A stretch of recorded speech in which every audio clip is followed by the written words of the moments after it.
So at this time, I would like to introduce your West River Board of Directors, whom you have chosen to take this important responsibility as we move forward. Serving as Vice President is Dick Richter, Henning represents District 2. Bill Bielmeyer from Wall serves as your Secretary and represents District 3. Larry Ice Brown is your Treasurer and is from Wall and represents you in District 3.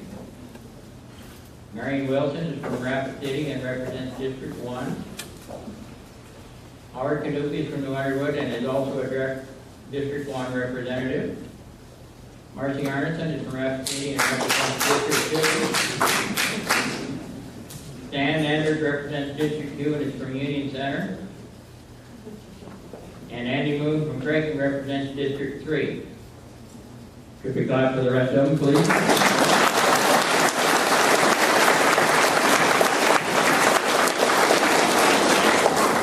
I appreciate all the board has done in the past and commend them for the amount of time and effort they put into their jobs representing you, the members. I'd also like to thank the board for all their dedicated hard work. One of the biggest challenges this past year was the loss of retirement of 3 longtime employees at West River.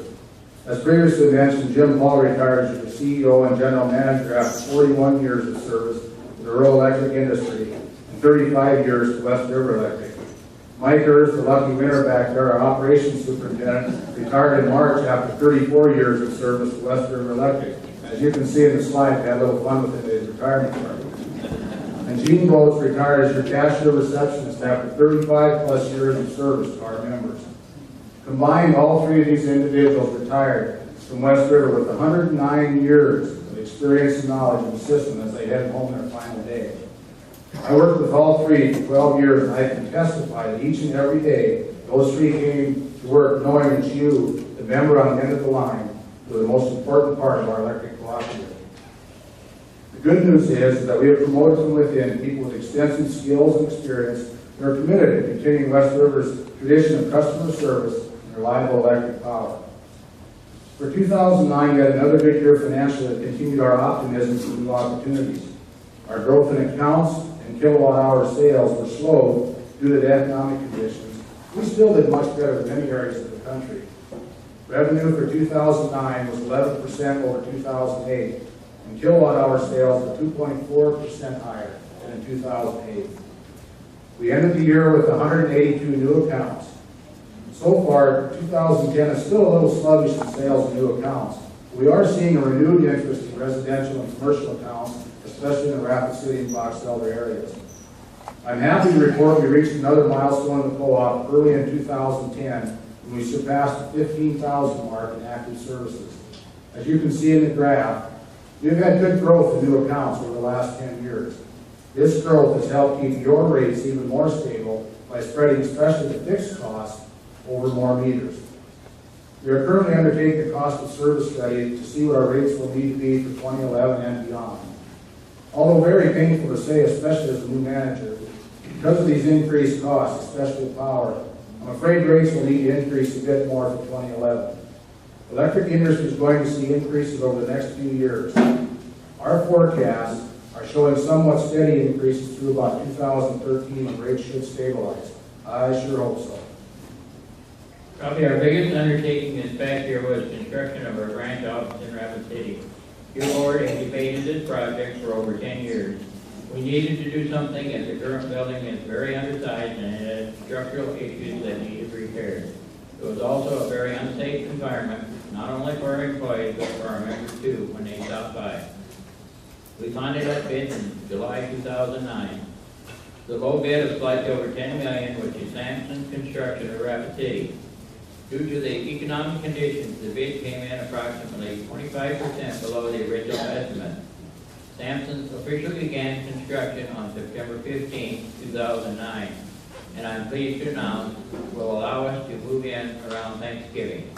We will still need to demolish the old building, but we need to be completely done near the beginning. We hope to be completely done near the beginning of 2011.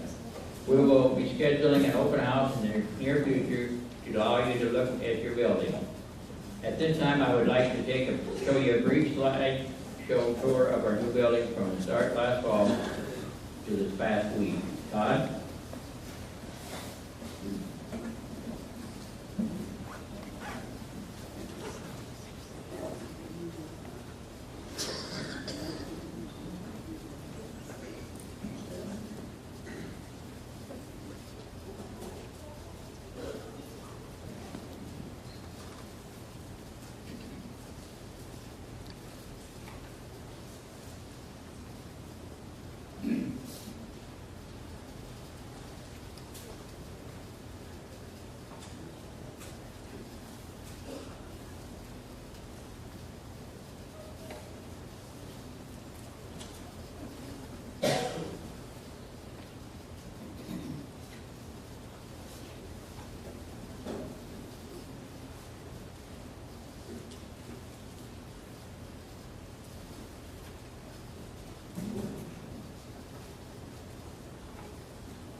I've had many comments that the building looks very large on the outside, but once all our equipment and material is gathered from other different locations, it's where it is stored down, the furniture is inside, it will easily be filled.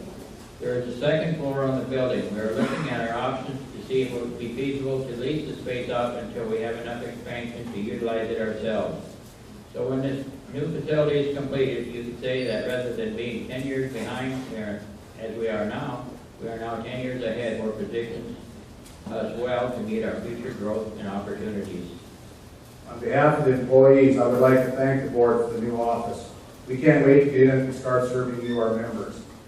Another large project completed this year was our Rushmore substation near Box Elder. We needed to upgrade the transformer to accommodate all of the load growth we had in that area. Much of the equipment and infrastructure was outdated and provided unsafe working conditions for our employees. The total cost of that project would be around $3.5 million. We energized the substation in the spring of 2010. I'd specifically like to thank the members in the Haines, Box Elder, and Rapid Valley areas who endured some extended and unexpected outages due to the construction of the substation.